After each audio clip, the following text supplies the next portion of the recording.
ipinagpalit sa isang laro habang isinusugal ko ang buhay para sa aming anak.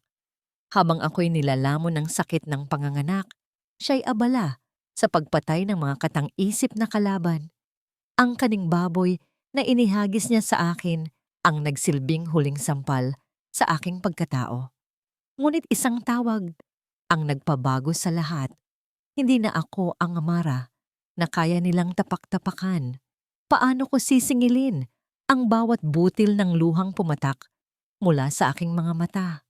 Hayaan mo na yang asawa mo, Marco. Para namang hindi mo alam na yan lang ang silbi niya dito, ang magtrabaho na parang kalabaw. Ang mga salitang yon, bawat pantig ay tila maliliit na karayom na tumusok sa aking pandinig. Nagmula ang mga yon sa aking biyenan, si Mama Dolores, habang ako'y nakatayo sa labas lamang ng siwang ng pinto ng kusina. Sa aking mga kamay na nanginginig, hawak ko ang isang maliit na cupcake na binili ko mula sa pinag-ipunan ko sa loob ng 2 linggong hindi pagkain ng almusal. Isang manipis na kandila ang nakatayo sa gitna ng puting icing. Ang mitya nito ay naghihintay sa apoy na sana'y magiging simbolo ng aming selebrasyon para sa kaarawan ni Marco. Pero ang narinig ko ay hindi selebrasyon. Iyon ay isang hatol, isang kalabaw. Iyon pala ang tingin nila sa akin. Naramdaman kong tila may bumara sa aking lalamunan. Ang cupcake sa aking kamay ay biglang parang naging napakabigat. Ang bawat sakripisyo, ang bawat butil ng pawis na ipinuhunan ko sa pamilyang ito ay binuod sa isang salita, kalabaw. Isang hayop na walang pagod na nag-aararo sa bukid at sa paglubog ng araw ay itatali na lang sa isang sulok.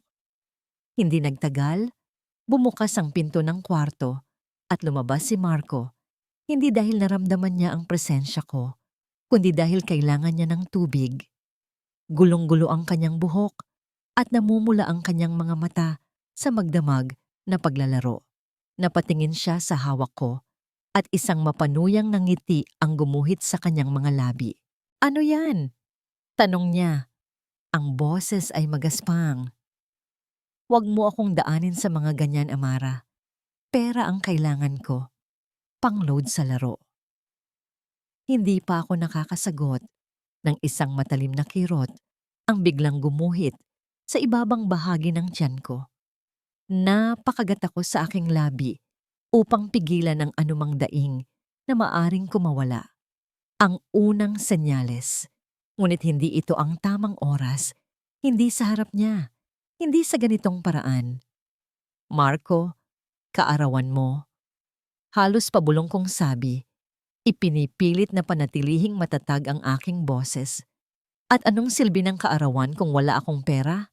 Ganti niya, ang kanyang mga mata ay walang bakas ng anumang paglalambing na minsan kong minahal. "Ibigay mo na sa akin kung magkano man ang natitira sa sahod mo." Lumabas si Mama Dolores mula sa kusina. Dala ang isang baso ng tubig para kay Marco. Pinandilatan niya ako ng mata. "Narinig mo ang anak ko, Amara. Huwag kang magmaramot. Tandaan mo ang utang na loob mo sa amin. Kung hindi dahil sa akin, baka kung saan ka na pinulot pagkatapos ng aksidenteng iyon. Kami ang sumalo sa'yo, kaya responsibilidad mong tulungan kami."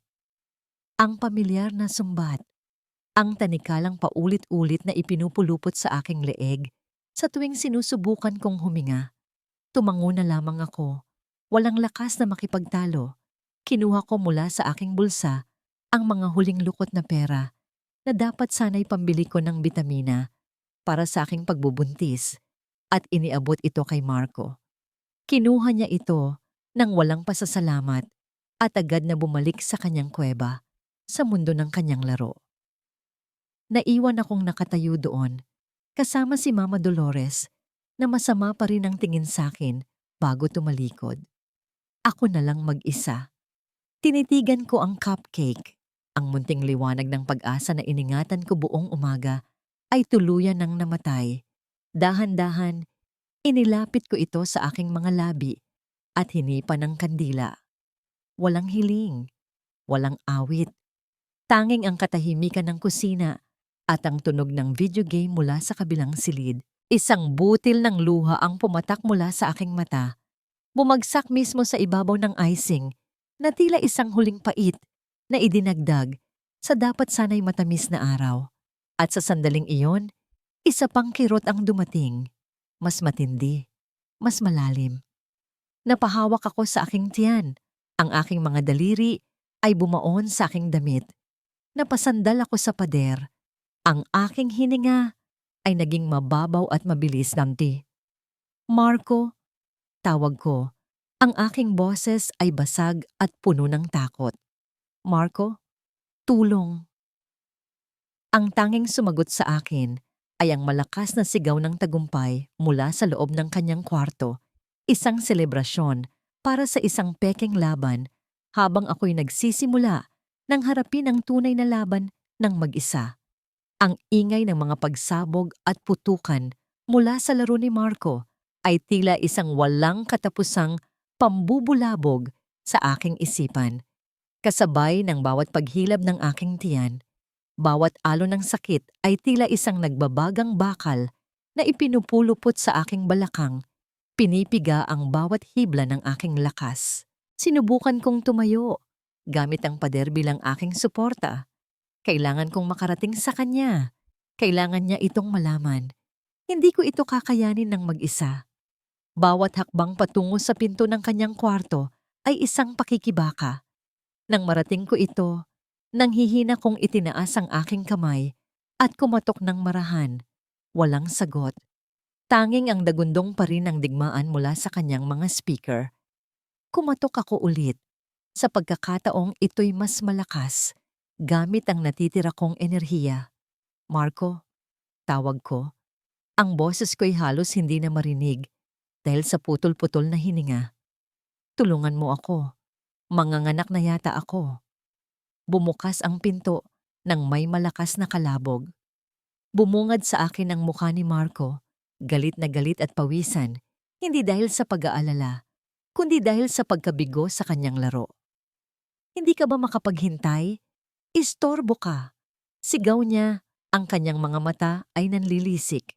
Ang mga salita niya ay tila isang sampal na mas masakit pa kaysa sa pisikal na sakit na aking nararamdaman. Bago pa ako makapagsalita, nilagpasan niya ako at nagmarcha patungo sa kusina. Narinig ko ang pagbukas ng kaldero. Sa isang saglit, isang hangal na pag-asa ang sumibol sa aking dibdib. Marahil ay ipaghahanda niya ako ng makakain. Marahil. Ngunit ang pag-asang iyon ay namatay kasing bilis ng pagsilang nito.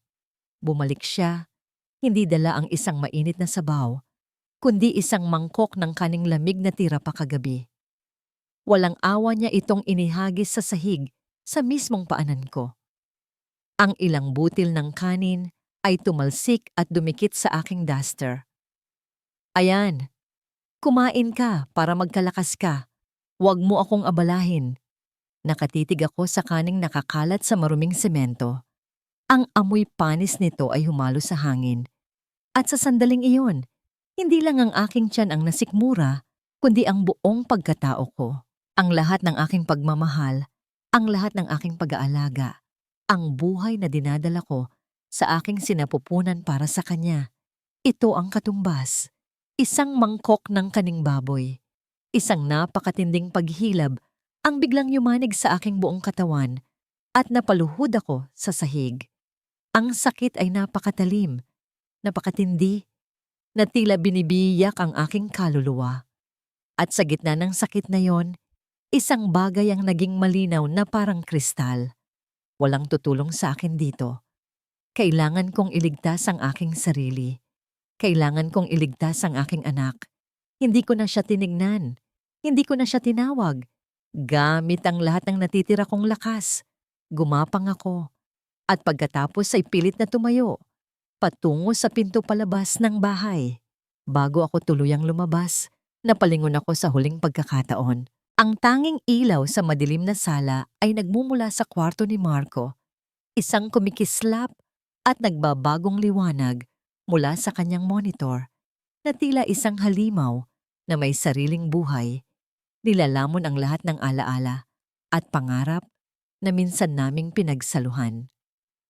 Pagbukas ko ng pinto, isang malakas na buhos ng ulan ang sumalubong sa akin.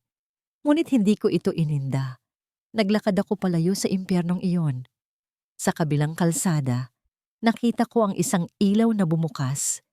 Si Nanay Remedios. Narinig niya ang sigaw ni Marco. Nakita niya ang lahat mula sa siwang ng kanyang bintana. Diyos ko, Amara! Sigaw niya. Tumatakbo palabas ng kanyang bahay, dala ang isang payong. Ang kanyang mukha ay puno ng pag-aalala. Agad niya akong inalalayan. Nanay, ang anak ko. Iyon na lang ang naibulong ko bago isang mainit na likido ang biglang dumaloy sa pagitan ng aking mga binti. Pumutok na ang aking panubigan. Sinubukan ni Nanay Remedios na pumara ng tricycle sa gitna ng rumaragasang ulan. Sumisigaw ng tulong. Ngunit ang bawat patak ng ulan sa aking mukha ay tila bumibigat at ang mga ilaw sa paligid ay nagsimulang maglaho. Ang huli kong naramdaman ay ang mahigpit na yakap ni Nanay Remedios habang ang aking paningin ay tuluyang nilamon ng dilim. Nagmulat ako ng mga mata sa isang lugar na hindi pamilyar. Ang amoy ng antiseptiko ay nanunuot sa aking ilong at ang mahinang pag-iyak ng mga sanggol mula sa malayo ay humahalo sa pagmamadali ng mga nurse sa pasilyo. Nakahiga ako sa isang kama na may magaspang na kumot sa isang ward na puno ng ibang mga ina. Isang pampublikong ospital. Doon ako dinala ng aking mga paa at ng awa ng isang tricycle driver. Isang mainit na kamay ang nakahawak sa akin. Paglingon ko, nakita ko si Nanay Remedios. Ang kanyang mukha ay gusot sa pag-aalala.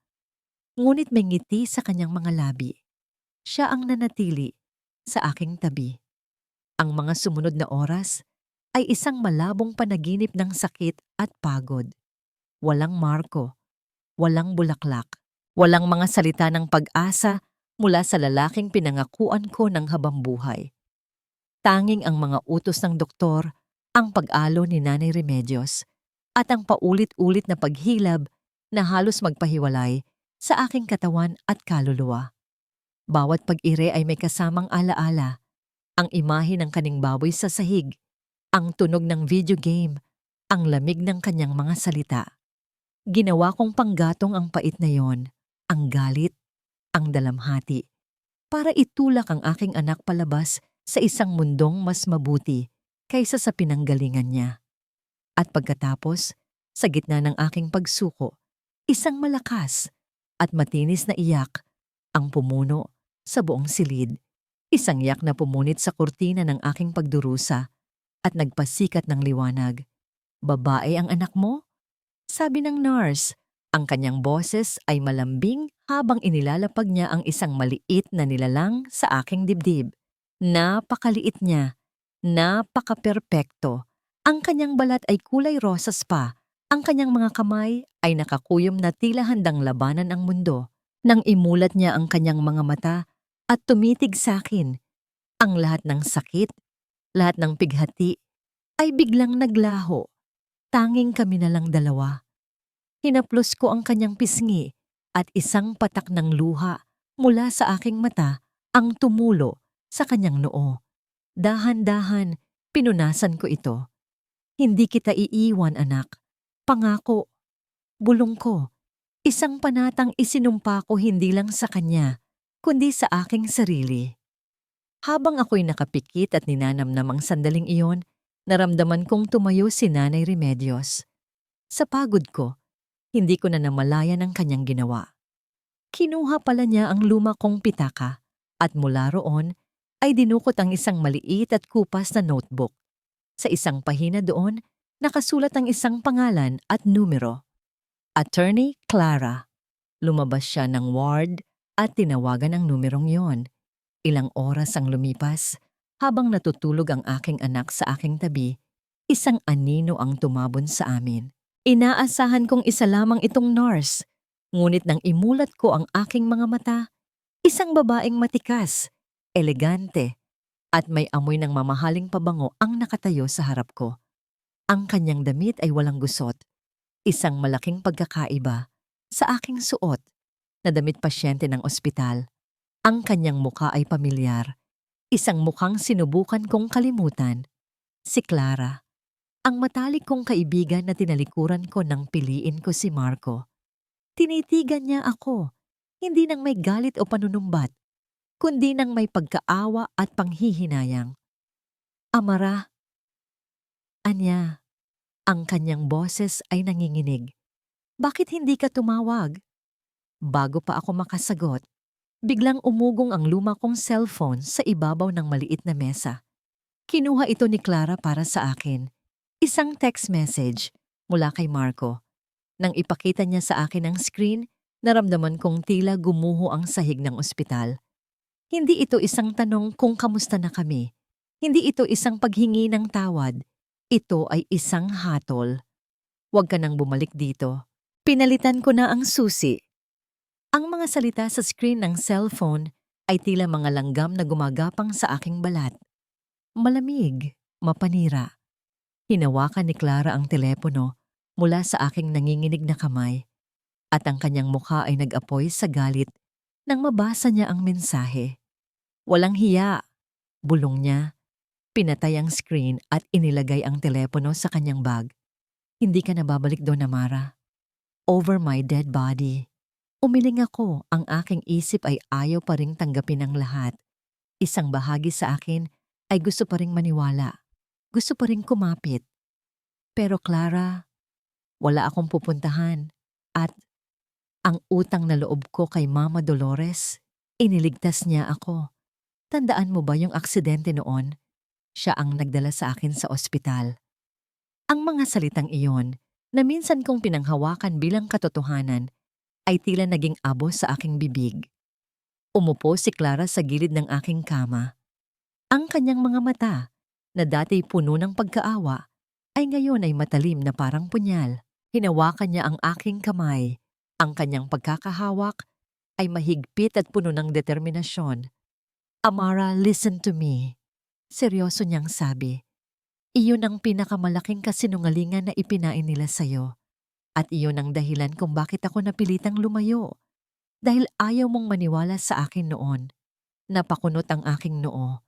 Anong ibig mong sabihin? Naaalala mo ba talaga ang aksidenteng iyon? Tanong niya. Naaalala mo ba ang tunog ng biglaang pagpreno? Ang amoy ng nasusunog na gulong? Amara, si Dolores ang nagmamaneho ng kotse. Lasing siya. Siya ang bumangga sa poste. Hindi kanya iniligtas. Muntik ka na niyang mapatay. Ang bawat salita ni Clara ay tila isang malakas na suntok sa aking dibdib. Pinipiga ang hangin palabas sa aking mga baga. Gumuho ang pundasyon ng aking pagkatao.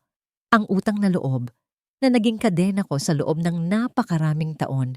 Isang kasinungalingan? Hindi totoo yan. Bulong ko. Ngunit kahit ako ay hindi na naniniwala sa sarili kong mga salita. Biglang nagbalik ang mga pira-pirasong alaala.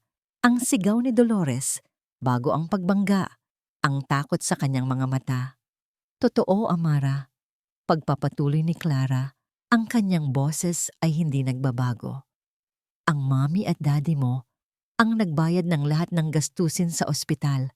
Lahat-lahat. Nagmakaawa si Dolores sa kanila na huwag siyang kasuhan. Ang kapalit? Sasabihin niyang siya ang biktima at siya ang nagligtas sa'yo para hindi masira ang pangalan niya. Pumayag ang mga magulang mo dahil ang mahalaga lang sa kanila ay ang kaligtasan mo. At ginamit niya ang kasinungalingang yon para gawin kang alipin. Isang nakabibinging katahimikan ang bumalot sa akin. Ang lahat ng pagtitiis, ang lahat ng sakripisyo, ang bawat pisong ibinigay ko sa kanila, ang bawat insultong tiniis ko, lahat ay nakabatay sa isang napakalaking panloloko. Hindi ako isang taong may utang na loob. Ako ay isang biktima. Napatingin ako sa aking anak na mahimbing na natutulog sa aking tabi. Ang kanyang munting dibdib ay marahang tumataas baba. Walang kamalay-malay sa kasamaang bumabalot sa kanyang pagsilang. Siya ang tanging katotohanan sa gitna ng lahat ng kasinungalingang ito. At para sa kanya, lalaban ako. Para sa kanya, babangon ako. Pinunasan ko ang aking mga luha, hindi na ng pighati, kundi ng isang bagong tuklas na galit at determinasyon. Tumingin ako kay Clara. Ang aking mga mata ay may apoy na ngayon. Tulungan mo ako, Clara, sabi ko. Ang aking boses ay hindi na nanginginig. Tulungan mo akong makatayo mula dito. Isang matamis na ngangiti ang sumilay sa mga labi ni Clara. Matagal ko nang hinihintay na sabihin mo yan, Anya. Hinigpitan niya ang hawak sa aking kamay. Okay, mayroon akong unang plano. May kilala akong pwedeng magbigay sa atin ng matutuluyan. Isang maliit na kwarto lang, sapat para sa'yo at sa anak mo, pero malayo sa kanila. Malayo sa lahat ng gulo. Handa ka na bang iwanan ang lahat ng ito, Amara? Handa ka na bang magsimula? Ang paglabas sa pinto ng ospital ay parang unang paghinga matapos malunod. Bawat hakbang palayo sa gusaling iyon ay isang pagputol sa kadenang matagal na gumapos sa akin. Sa aking mga bisig, mahimbing na natutulog ang aking anak na pinangalanan kong si Liwayway. Ang aking bukang Liwayway. Ang aking bagong simula. Ready? Tanong ni Clara habang binubuksan niya ang pinto ng isang taxi. Tumango ako, isang maliit ngunit matatag na pagtango. Habang umaandar ang sasakyan, tinitigan ko ang syudad sa labas ng bintana. Ang mga pamilyar na kalye ay tila naging iba, para akong isang dayuhan sa sarili kong buhay. Ngunit sa pagkakataong ito, wala nang takot. May isang maliit na apoy na nagsisimulang mag-apoy sa loob ng aking dibdib. Huminto kami sa harap ng isang maliit na apartment building sa isang tahimik na lugar. Hindi ito magarbo, ngunit malinis ang paligid. Inakay ako ni Clara paakyat sa ikalawang palapag, patungo sa isang pinto sa dulo ng pasilyo. It's not much, Amara, but it's safe. It's yours, sabi niya habang ipinapasok ang susi. Pagbukas ng pinto, isang sinag ng araw mula sa malaking bintana ang sumalubong sa amin. Ang kwarto ay maliit. May isang kama, isang maliit na mesa, at isang munting lababo sa sulok. Ngunit malinis ito. Ang amoy ng bagong pinta at malinis na sahig, hindi ang amoy ng gamot at dalamhati. Dahan-dahan, maingat kong inilapag si Liwayway sa ibabaw ng kama. Sa sandaling iyon, habang tinititigan ko ang aking anak na payapang natutulog sa aming bagong tahanan, naramdaman ko ang isang kapayapaan na matagal ko nang hindi naramdaman. Ito na yon. Ito ang aming santuwaryo. Nag-iwan ako ng ilang mga grocery at gamit ng bata sa cabinet. Sabi ni Clara, ang kanyang boses ay mahina. Hindi ito marami, pero sapat na para makapagsimula kayo. Niyakap ko siya ng mahigpit. Hindi ko alam kung paano kita pasasalamatan, Clara. Huwag mo akong pasalamatan, sabi niya. Kumalas sa yakap at hinawakan ang aking mga balikat. Ipakita mo sa akin. Ipakita mo sa kanilang lahat. Tumayo ka sa sarili mong mga paa. Sa mga sumunod na araw, iyon ang ginawa ko. Ang bawat sentimong ibinigay ni Clara bilang tulong ay iningatan ko. Alam kong hindi ito magtatagal. Isang gabi, habang mahimbing na natutulog si Liwayway, binuklat ko ang tanging bagay na nadala ko mula sa dati kong buhay. Ang kupas na notebook ng aking ina na puno ng kanyang mga recipe. Ang aking ina ay isang mahusay na panadero. Ang kanyang mga ensaymada at pandekoko ay sikat sa aming probinsya. Naalala ko ang init ng kanyang mga kamay habang tinuturuan niya akong magmasa. Naalala ko ang halimuyak ng bagong lutong tinapay na pumupuno sa aming tahanan. Isang ideya ang biglang nabuo sa aking isipan. Ginamit ko ang natitirang pera para bumili ng mga sangkap. Sa maliit na oven na kasama sa apartment, sinimulan kong mag-bake. Ang pagmamasa ng harina, ang paghalo ng mga sangkap. Ito ay naging isang uri ng terapya. Bawat galaw ay isang pag-alala sa pagmamahal ng aking ina, isang pagbabalik sa aking tunay na pagkatao bago ako naging asawa ni Marco. Kinabukasan, meron akong 2 dosenang ensaymada na nakalagay sa mga murang lalagyan. Perpekto ang pagkaluto, malambot, mabango, at may tamang tamis. Kinuha ko ang luma kong cellphone, pinunasan ang kamera nito, at kinunan ng litrato ang aking mga gawa. Ang aking mga kamay ay nanginginig habang nagtatype ako ng isang maikling post sa isang local community page sa social media. Mabango at malambot na ensaymada gawa sa pagmamahal, perfect para sa kape, available for delivery. Just send a message. Tinitigan ko ang post button sa loob ng halos 1 minuto. Ito na. Ang unang hakbang, puno ng kaba at pag-aalinlangan, ipinikit ko ang aking mga mata at pinindot ito. Ang bawat pag-ugong ng aking cellphone ay nagpapatindig ng aking mga balahibo. Sa unang ilang oras, matapos kong i-post ang mga ensaymada, tanging yung mga reaksyon ng aking iilang kaibigan sa social media ang aking natanggap. Ang pag-asa sa aking dibdib ay unti-unting lumiliit, na tila isang kandilang nauubusan ng hangin. Marahil ay nagkamali ako. Marahil ay walang sino man ang interesado. Nang ako'y malapit ng sumuko at burahin na lang ang post, isang tunog ng notification ang muling umalingaw-ngaw. Sa pagkakataong ito, iba na. Isang mensahe. Hi, magkano po ang 1 dosena? Pwede po bang magpa-deliver bukas ng umaga? Ang mga simpleng salitang iyon ay tila isang napakagandang musika sa aking pandinig. Ang aking puso ay tumalon sa tuwa. Nanginginig ang aking mga daliri habang ako'y nagtatype ng sagot. Iyon ang una. Sinundan ito ng isa pa at isa pa. Sa pagtatapos ng gabi, meron akong 5 order, 5 dosenang ensaymada.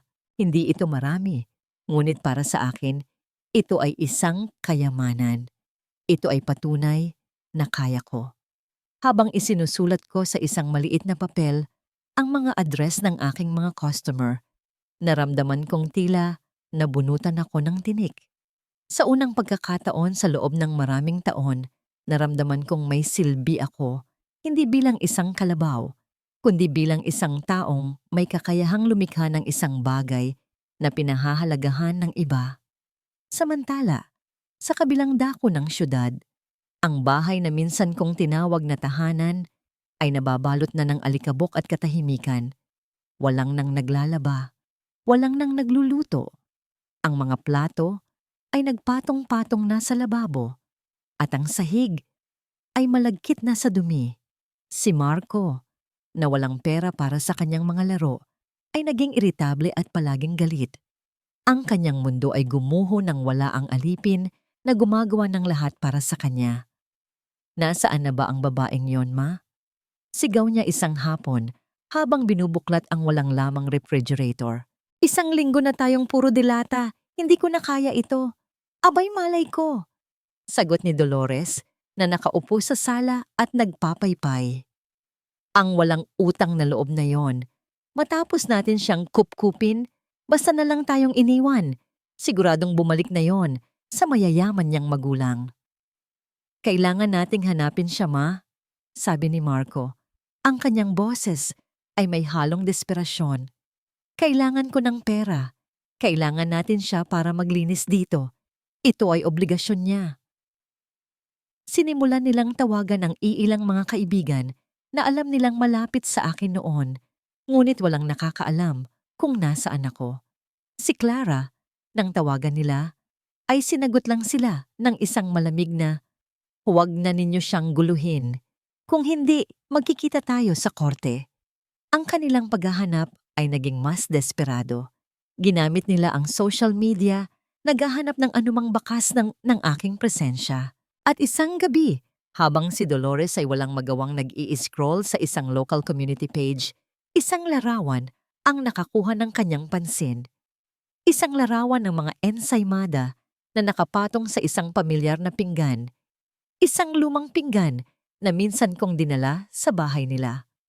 Inilapit niya ang screen sa kanyang mukha. Binasa niya ang pangalan ng nag-post. Amara's Home Baked Goodies. Isang masamang nangiti ang gumuhit sa kanyang mga labi. Marco? Tawag niya. Ang kanyang boses ay tila sa isang ahas. Halika dito. Tingnan mo ito. Ipinakita niya ang telepono sa kanyang anak. Nahanap na natin siya. Kinabukasan, ang aking munting apartment ay napuno ng halimuyak ng bagong lutong tinapay. Gumising ako. Bago pa man sumikat ang araw, ang aking puso ay puno ng isang kakaibang sigla. Habang natutulog pa si Liwayway, maingat akong gumalaw sa kusina. Hinahanda ang 5 dosenang ensaymada na aking unang mga order. Bawat pagmasa, bawat paghalo, ay ginawa ko ng may buong pag-iingat at pagmamahal. Ito ay hindi na lamang basta tinapay. Ito ang simbolo ng aking kalayaan. Nang matapos ko ang lahat, maingat kong isinilid ang mga ito sa mga kahon na pinalamutian ko ng simpleng laso. Kinuha ko ang aking kinita mula sa mga naunang bayad online at inilagay sa isang sobre. Pagkatapos, tinawagan ko ang isang delivery service na inirekomenda sa akin. Habang hinihintay ko ang rider, tinitigan ko ang mga kahon ng ensaymada na nakahanay sa mesa. Para silang mga sundalong handa ng isabak sa laban, ang laban para sa kinabukasan naming mag-ina. Nang dumating ang rider, pakiramdam ko'y ipinagkakatiwala ko sa kanya ang aking mga pangarap. Ingat po, sabi ko sa kanya. Isang ngiti ang hindi maalis sa aking mga labi. Pagkaalis niya, ang apartment ay biglang naging napakatahimik. Sa katahimikang iyon, narinig ko ang mahinang pag-ugong ni Liwayway mula sa kama. Nagising na siya. Lumapit ako sa kanya at kinarga siya. Ang kanyang mga mata ay naghahanap at nang makita niya ako, isang matamis na ngiti ang namutawi sa kanyang munting mga labi. Ang nangiting iyon ang nagpawi sa lahat ng aking pagod. Magandang umaga, aking Liwayway, bulong ko habang hinahalikan ang kanyang malambot na pisngi. Sa buong maghapon, hindi nawala ang mga ngiti sa aking labi. Isa-isa, nakatanggap ako ng mga mensahe mula sa aking mga customer. Ang sarap ng ensaymada mo, ate. Order ako ulit next week. Perfect sa kape. Thank you po. Ang kanilang mga salita ay tila balsamo sa aking kaluluwa. Nagbigay ito sa akin ng lakas ng loob na mag-post ulit para sa susunod na batch. Kinagabihan, pagkatapos kong patulugin si Liwayway, binilang ko ang aking kinita. Hindi ito malaki, ngunit sapat na para sa upa, gatas at mga sangkap para sa susunod na linggo. May kaunti pang natira. Kinabukasan, pagkatapos kong magpa-deliver ulit ng mga order, dumaan ako sa isang maliit na tindahan ng mga laruan na malapit sa aming apartment. Mula sa labas ng bintana, may isang bagay na nakakuha ng aking pansin. Isang maliit at malambot na kuneho na gawa sa tela. Simple lang ito, walang kumikinang na mga palamuti, ngunit ang mga mata nitong gawa sa butones ay tila nangungusap. Pumasok ako sa tindahan. Ang presyo nito ay katumbas ng aking 2 araw na kita sa pagkain, isang luho na hindi ko dapat pag-isipan. Ngunit nang maisip ko ang nangiti ni Liwayway, hindi ako nag-atubili. Hawak ang maliit na kuneho sa isang supot na papel. Umuwi ako na may magaan na pakiramdam. Iyon ang unang pagkakataon sa loob ng maraming taon na bumili ako ng isang bagay hindi dahil kailangan, kundi dahil gusto ko. Dahil gusto kong magbigay ng kaligayahan. Pagdating ko sa apartment, dahan-dahan kong inilapit ang laruan sa natutulog na si Liwayway. Inilagay ko ito sa tabi ng kanyang unan. Kahit sa kanyang pagtulog, tila naramdaman niya ang malambot na bagay sa kanyang tabi. Gumalaw siya at niyakap ang kuneho. Isiniksik ang kanyang mukha sa malambot nitong tiyan. Umupo ako sa sahig sa tabi ng kama. Pinapanood silang dalawa. Ang aking munting anak at ang kanyang bagong kaibigan. Ang eksenang iyon, simple, tahimik, payapa, ay ang aking paraiso. Ito ang tagumpay Hindi ang malaking bahay, hindi ang mamahaling sasakyan, kundi ang kakayahang ibigay sa aking anak ang isang maliit na kunehong laruan na binili mula sa sarili kong pawis at pagod. Sa sandaling iyon, nakalimutan ko si Marco, nakalimutan ko si Dolores, nakalimutan ko ang lahat ng sakit. Ang tanging umiral ay ang dalisay na kaligayahan ng isang ina na nakikita ang kapayapaan sa kanyang anak. Ito ang aking maliit na tagumpay. At para sa akin, ito ay kasing halaga ng lahat ng yaman sa mundo. Ang kaligayahan, natutunan ko, ay isang marupok na bagay. Isang babasaging figurin na sa isang iglap ay maaaring mabasag ng isang walang awang kamay. Ang aking kapayapaan ay nabasag isang hapon sa pamamagitan ng isang malakas at walang pakundangang katok sa pinto. Karga ko noon si Liwayway, idinuduyan siya ng marahan para mapatulog, sa pag-aakalang baka ito ang may-ari ng apartment na may sasabihin, binuksan ko ang pinto ng walang pag-aalinlangan. At doon, ang aking munting paraiso ay nilamon ng anino nung kahapon. Nakatayo roon si Dolores. Ang kanyang mga braso ay nakapamaywang. Ang kanyang mga mata ay parang sa isang buwitreng nakakita ng kanyang biktima. Ang kanyang muka ay puno ng galit at panunumbat. Sa likod niya, nakatayo si Marco. Payat at mukhang gusgusin, ang kanyang mga mata ay naglalaro sa paligid. Iniiwasan ng aking tingin. Aba, ang hirap mong hanapin, Amara. Nagpapakasarap ka pala sa bagong lungga mo habang ang anak ko ay nagugutom. Ang bungad ni Dolores, ang kanyang boses ay matinis at sapat na para marinig ng mga kapitbahay. Naramdaman kong humigpit ang yakap ko kay Liwayway na tila sinusubukan kong protektahan siya mula sa kamandag ng mga salita. Isang malamig na kaba ang gumapang sa aking likuran. Paano nila ako nahanap? Ano po ang kailangan ninyo, Mama Dolores? Tanong ko. Sinisikap na panatilihing kalmado ang aking boses. Huwag mo akong tawaging mama. Sigaw niya. Wala kang utang na loob. Iniwan mo ang asawa mo matapos mo siyang pagsilbihan. Anong klase kang asawa? Anong klase kang ina? Sinubukan kong isara ang pinto, ngunit mabilis na iniharang ni Dolores ang kanyang paa. Itinulak niya ang pinto at pumasok sa loob ng aking munting espasyo. Agad na napuno ng kanyang negatibong enerhiya ang buong silid. Ang kanyang mga mata ay mabilis na nilibot ang kwarto, hinuhusgahan ang bawat sulok. Huminto ang kanyang tingin sa maliit na kunehong laruan na nakapatong sa unan ni Liwayway. Ngumisi siya ng mapanlait. Aba, aba, sabi niya, dinuro ang laruan. May pambili ka pala ng laruan, pero wala kang maibigay sa asawa mo, sa pamilyang kumupkop sa'yo, napakawalang puso mo. Umalis na po kayo, sabi ko. Ang aking boses ay nagsimula ng manginig. Nagsimula ng umiyak si Liwayway na tila nararamdaman ng tensyon sa hangin. Ngunit hindi nakinig si Dolores. Sa halip kinuha niya ang kanyang cellphone mula sa kanyang bulsa. Itinutok niya ang kamera sa akin at sa umiiyak kong anak.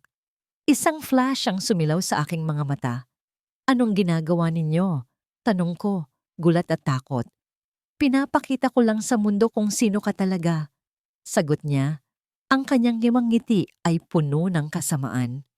Isang masamang ina na inuuna ang sariling luho kaysa sa kanyang pamilya. Isang taksil na asawa. Titingnan natin kung may bibili pa ng mga paninda mo kapag nalaman ng lahat ang katotohanan. Kumuha pa siya ng ilang litrato, ng maliit na apartment, ng umiyak kong anak, ng aking mukhang puno ng pagkalito. Pagkatapos ay tumalikod siya at naglakad palabas. Hila-hila si Marco na parang isang asong sunod-sunuran. Bago siya tuluyang umalis, humarap siya sa akin sa huling pagkakataon. Ipapakita ko sa lahat kung anong klaseng ina ka. Sisirain kita, Amara. Naiwan akong nakatayo sa gitna ng silid, nanginginig. Yakap ang aking humahagulgol na anak. Ang 4 na sulok ng aking santuwaryo ay tila gumuho. Ang digmaan ay hindi na lamang sa loob ng aking puso. Dinala na nila ito sa mismong pintuan ko. Ang katahimikan matapos nilang umalis ay mas nakabibingi kaysa sa kanilang mga sigaw. Yakap ko pa rin si Liwayway na sa wakas ay tumahan na at nakatulog sa aking balikat.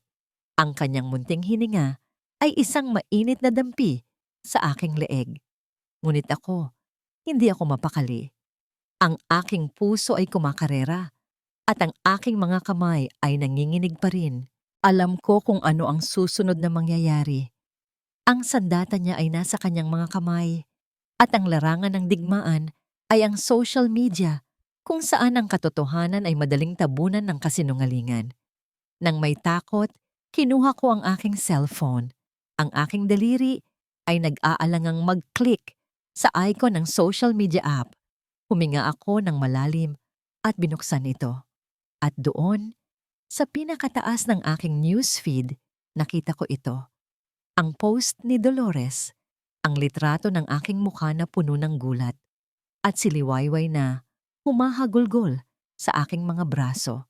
Ang caption ay puno ng kamandag. Bawat salita ay idinisenyo para wasakin ako. Isinalaysay niya ang isang kwento ng isang kawawang anak na si Marco, na iniwan ng kanyang walang pusong asawa na mas inuuna pa ang pagbili ng mga luho kaysa sa pag-aalaga sa kanyang pamilya. Binanggit niya ang utang na loob at kung paano nila ako kinupkop mula sa kahirapan. Ito ay isang obra maestra ng panloloko. Ang mga unang komento ay dumating na parang mga bato na ipinupukol sa akin. Grabe naman yung babae. Iniwan ng asawa para lang sa sarili niya.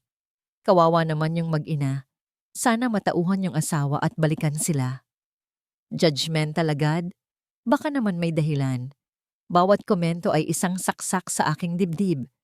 Naramdaman kong tila lumiliit ang aking munting apartment. Ang mga pader ay papalapit sa akin. Gusto kong sumigaw. Gusto kong ipagtanggol ang aking sarili. Ngunit paano? Paano lalabanan ng isang kasinungalingang napakabilis kumalat? Nang ako'y malapit ng patayin ang aking telepono at sumuko na lang sa dilim, isang bagong komento ang lumitaw. Hindi ito mula sa isang estranghero. Ito ay mula kay Nanay Remedios. Ang kanyang profile picture ay isang luma at malabong larawan. Ngunit ang kanyang mga salita ay malinaw at matalim. Isang malaking kasinungalingan. Kapitbahay ko ang babaeng ito dati. Nakita ng dalawang mata ko kung paano siya nagtrabaho mag-isa para buhayin ang tamad na mag-inang yan. Nakita ko kung paano siya umalis ng bahay na yan, umiiyak at nag-iisang manganganak, habang ang asawa niya ay nagsisigaw sa kaligayahan dahil nanalo sa laro. Ang kaninbaboy na ipinakain sa kanya, nakita ko rin. Huwag ninyong husgahan ang hindi ninyo alam. Ang komento ni Nanay Remedios ay tila isang maliit na kandila na sinindihan sa gitna ng kadiliman. Sinundan ito ng isa pa. Pagkatapos, isa pa. Ang mga dating kapitbahay na dati tahimik lang na nanonood ay nagsimula na ring magsalita. Kinukumpirma ang kwento ni Nanay. Biglang nagbago ang ihip ng hangin. Ang mga taong dati nang huhusga ay nagsimula ng magtanong. Ang mga dating naniniwala kay Dolores ay nagsimula ng magduda. At pagkatapos, dumating ang alon. Ang aking inbox na dati tahimik ay biglang umapaw sa mga mensahe. Hindi ng galit, kundi ng suporta. Mula sa mga kapwa-ina, mula sa mga babaeng nakaranas din ng pag-abuso. Laban lang sis, naniniwala kami sa'yo. I'm a mother too. I understand your struggle. Paano kami makaka-order ng ensaymada mo? Huwag kang mag-alala. Sa mga naninira sa'yo, patunay lang yan na mas magaling ka sa kanila.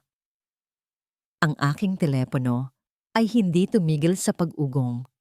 Ngunit ngayon, ang bawat tunog ay hindi na nagdudulot ng takot, kundi ng pag-asa. Ang mga notification ng order ay sunod-sunod na pumasok. Mas marami pa. kaysa sa lahat ng order ko sa nakaraang linggo. Napatingin ako kay Liwayway na payapang natutulog, yakap-yakap ang kanyang kunehong laruan. Ang aking mga luha ay muling pumatak, ngunit sa pagkakataong ito, hindi dahil sa sakit. Ito ay mga luha ng pasasalamat. Ang sandata na ginamit ni Dolores para sirain ako ay siya palang naging daan para iligtas ako. Sa gitna ng dilim na kanyang nilikha, ang mga estranghero ang nagbigay sa akin ng liwanag. Habang ang aking munting kusina ay nagiging isang abalang pugad ng pag-asa, puno ng amoy ng tinapay at init ng suporta. Ang bahay ni na Marco at Dolores ay lalong nilalamon ng malamig na anino ng pagbagsak. Ang post na inasahan ni Dolores na magiging sandata niya ay naging isang salamin na naglantad sa kanilang tunay na pagkatao. Ang bawat komento ng suporta para sa akin ay isang sampal sa kanilang mukha. Ang mga kaibigan at kamag-anak na dati nakikisimpatya sa kanila ay nagsimula ng dumistansya. Ang kanilang mundo ay lumiit. Si Marco, na sanay sa isang buhay na walang responsibilidad, ang unang bumigay. Ang kawalan ng pera mula sa akin ay nangangahulugang wala ng pondo para sa kanyang mga laro at bisyo. Ang kanyang pagkainip ay naging desperasyon. Isang araw, sa pag-aakalang makakahanap siya ng mabilis na solusyon, ginawa niya ang isang bagay na tuluyang maglalagay ng selyo sa kanyang kapalaran. Nagsimula siyang manghiram ng pera sa mga kakilala gamit ang kwento ng kanyang nagkasakit na ina at walang pusong asawa. Nang maubos ang mga taong maloloko niya, bumaling siya sa mas madidilim na sulok. Sumali siya sa isang online na sugalan, umaasang isang taya lang ay mababawi niya ang lahat. Ngunit ang sugal ay isang kumunoy. Ang kanyang maliliit na utang ay naging malaki.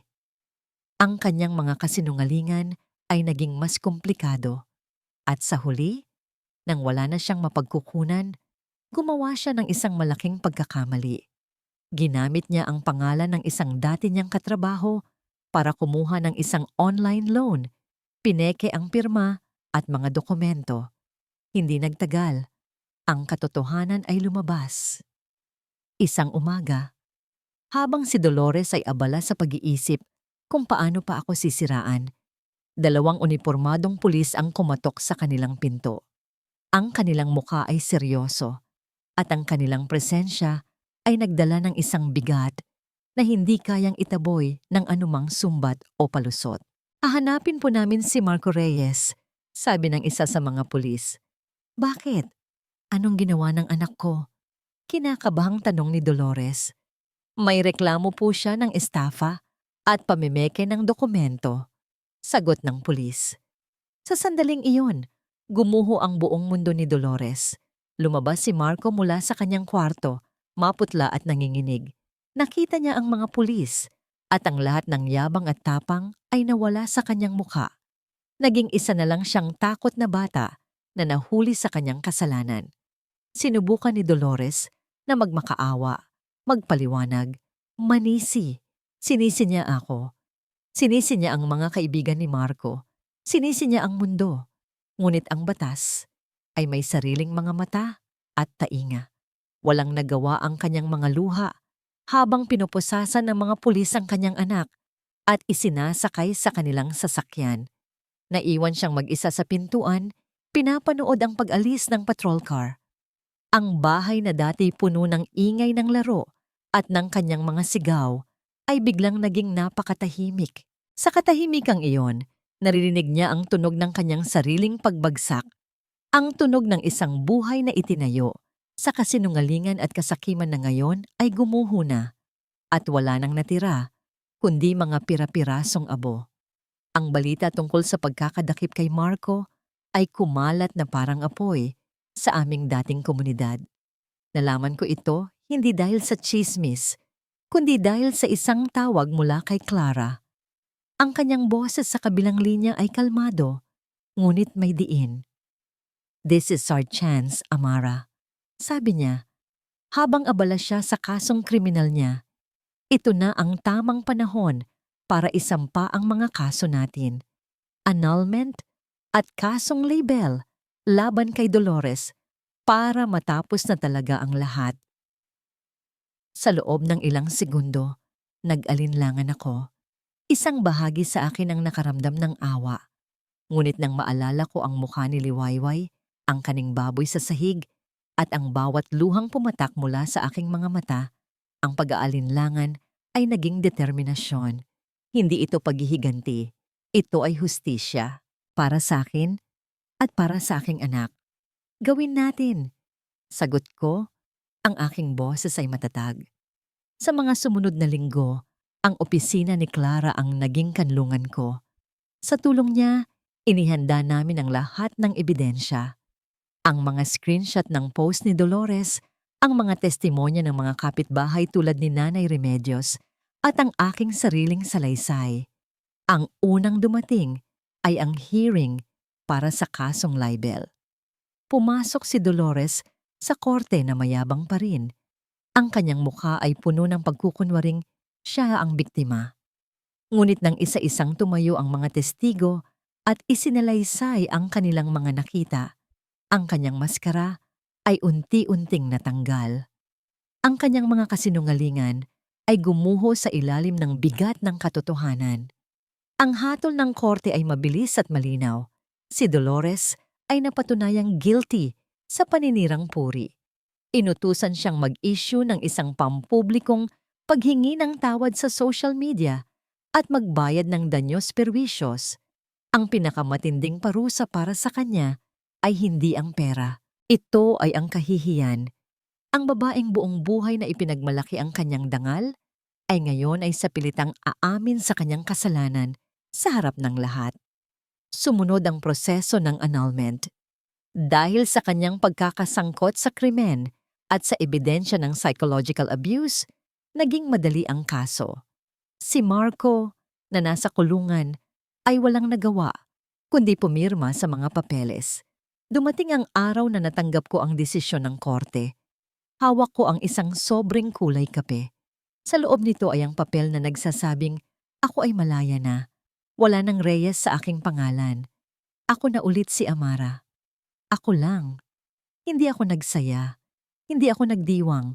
Umupo lang ako sa aking apartment, yakap si Liwayway at tinitigan ng papel.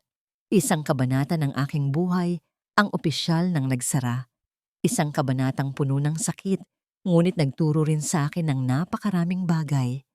Para mabayaran ang danyos at ang mga utang ni Marco, napilitan si Dolores na ibenta ang bahay na minsan kong pinagsilbihan. Mula sa bintana ng aking apartment, paminsan-minsan ay nakikita ko siya sa palengke. Mukhang mas matanda, mas pagod, ang dating yabang ay napalitan ng isang mapait na pagtanggap sa kanyang kapalaran. Hindi ako nakaramdam ng galit, hindi rin ako nakaramdam ng tuwa.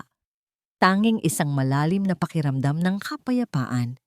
Ang hustisya ay hindi laging matamis na paghihiganti. Minsan, ito ay ang tahimik na pagbabalik ng lahat ng bagay sa kanilang tamang lugar. Lumipas ang isang taon. Ang maliit na online business na sinimulan ko sa aking apartment ay lumago ng higit pa sa aking inaasahan. Ang mga order ay dumami at ang pangalang Amara's Home-Baked Goodies ay naging kilala sa aming lugar bilang simbolo ng masarap na tinapay na gawa sa katatagan at pagmamahal. Ang aking munting apartment ay naging masikip na para sa aking lumalaking negosyo. Sa tulong ni Clara sa pag-aasikaso ng mga papeles at sa perang naipon ko mula sa aking mga kita at sa danyos na ibinayad ni Dolores, naglakas loob akong tuparin ang isang pangarap. Isang pangarap na dati ay tila abot langit. Isang umaga ng Sabado, tumayo ako sa harap ng isang maliit na pwesto sa isang mataong kalye. Ang salamin sa harapan ay malinis at isang bagong pinturang signboard ang nakasabit sa itaas. Liwayway Cafe. Ito na yon, ang aking sariling coffee shop. Maliit lang ito, may 4 na mesa at isang counter kung saan nakadisplay ang aking mga ensaymada, pan de coco, at iba pang mga baked goods. Ang amoy ng kape at bagong lutong tinapay ay humahalo sa hangin. Ang mga pader ay pininturahan ng kulay cream at sa isang sulok ay may maliit na bookshelf na puno ng mga libro.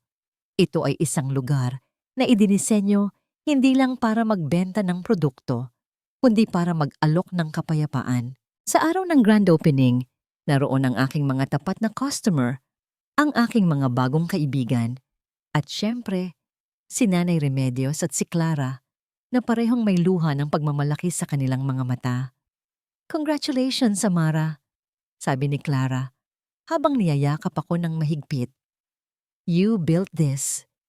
Not your father's money, not anyone else's. This is all you." Ang aking paraiso ay hindi isang malaking mansyon o isang marangyang buhay. Ang aking paraiso ay ang tunog ng tawa ng mga customer na nasisiyahan sa aking kape. Ang aking paraiso ay ang abalang pagpasok at paglabas sa kusina. Ang aking mga kamay ay puno ng arena. Ang aking paraiso ay ang pag-upo sa isa sa mga mesa sa pagtatapos ng araw. Habang pinapanood ko si Liwayway na ngayon ay isa ng bibong toddler na naglalaro sa isang sulok, yakap-yakap pa rin ang kanyang paboritong kunehong laruan. Hindi ako naging milyonaryo. Hindi ako bumalik sa yaman ng aking pamilya. Sa halip, natagpuan ko ang isang yaman na mas mahalaga. Ang yaman ng paggalang sa sarili, ang yaman ng kalayaan, at ang yaman ng isang simpleng buhay na itinayo mula sa sarili kong mga kamay. Isang hapon, habang nagpupunas ako ng mesa, isang babaeng mukhang pagod ang pumasok sa kafe. Medyo nagulat ako nang mapagtanto kong ito pala ay si Dolores.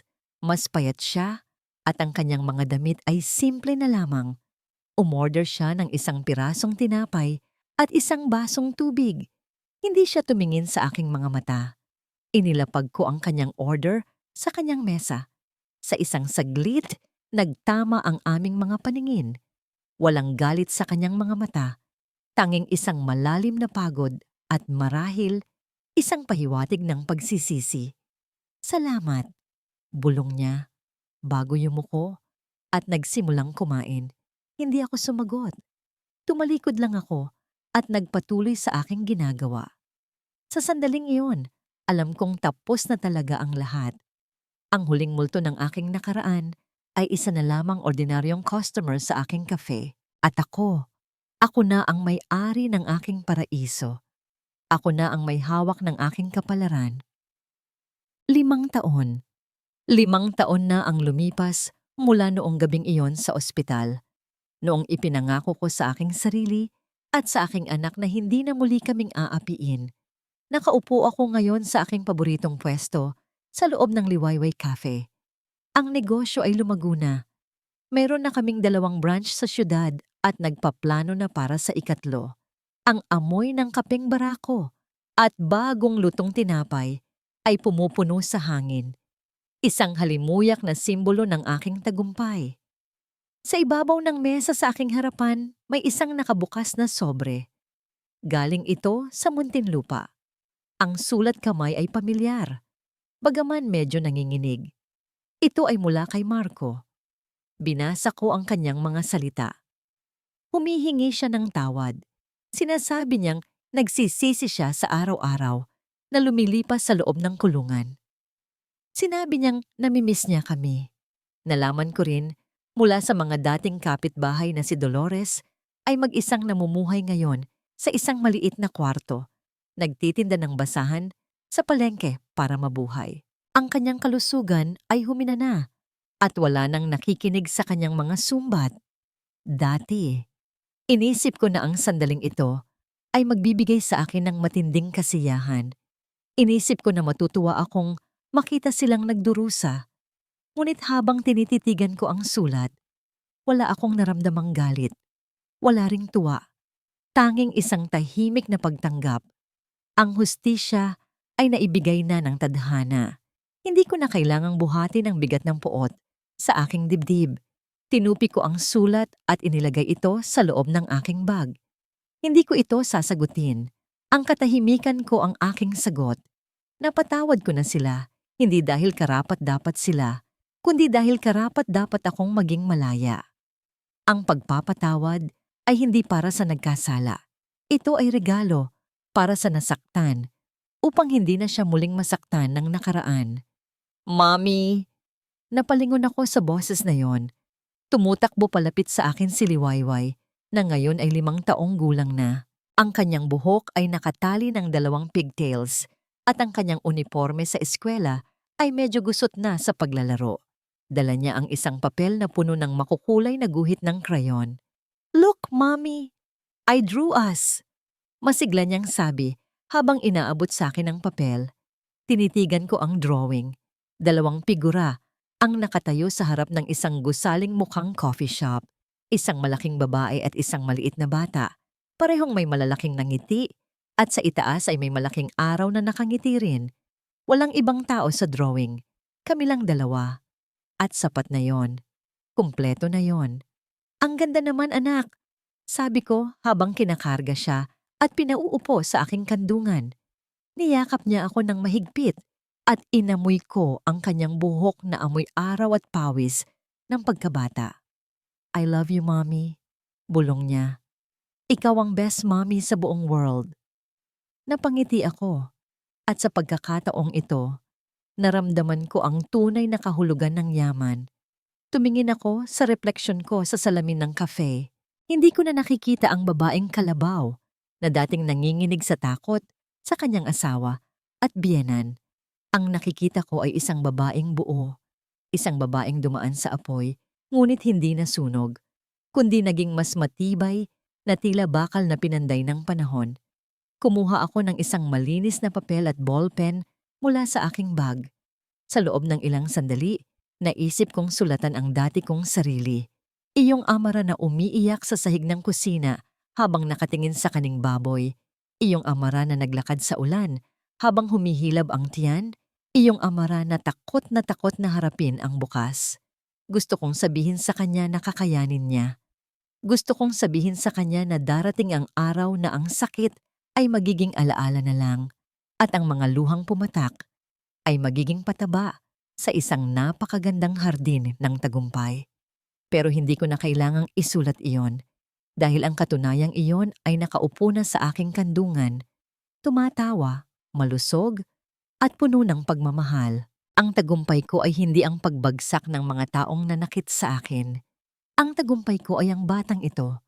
Ang tagumpay ko ay ang kapayapaang nararamdaman ko ngayon. Itinabi ko ang papel at niyakap. Nang mahigpit ang aking anak, sinisinghot ang mabango niyang amoy.